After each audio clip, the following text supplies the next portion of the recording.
So, ayan guys, nakikita nyo ang paligid ng aming bahay.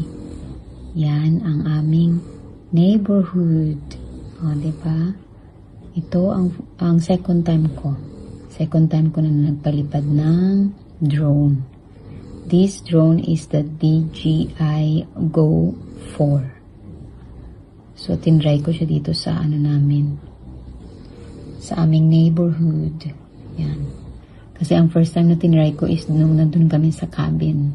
Sa cottage. Ayan. O, diba? Yan yung kapitbahay namin. Gandang...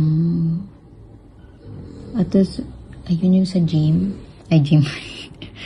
Gym tuloy yung palaruan. Gym, yeah. So, ayan. Pasensya na guys ha. Hindi pa ako masyadong marunong magpalipad.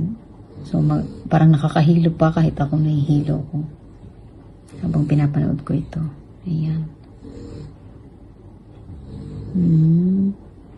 Actually, itong drone na ito is hindi sa akin. Doon to sa company ng asawa ko.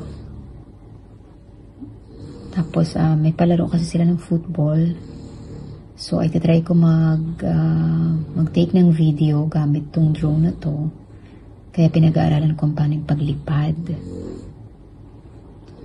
So, ang ganda pala tingnan kapag drone ang gamit. Nahiya ako dun sa kapitbahay namin, guys.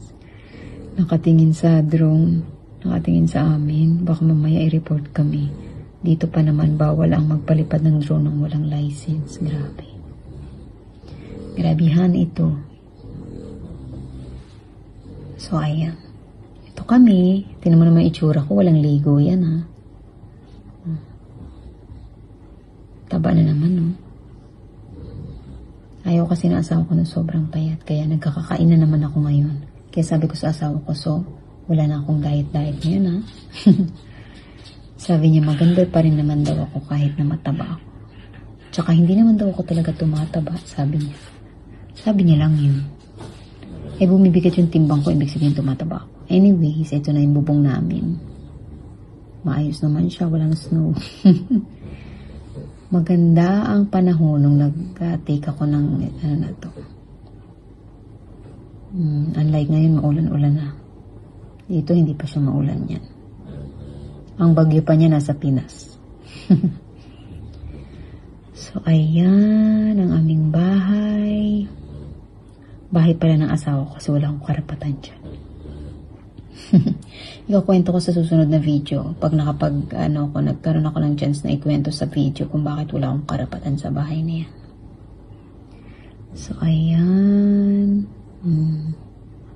Diba. Ang sarap pala magpalipad ng drone.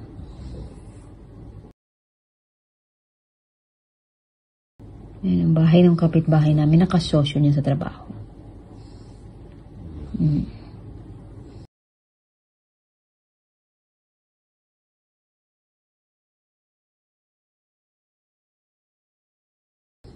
Yan, ang itsura ng lola nyo. Ito yung aso at pusa.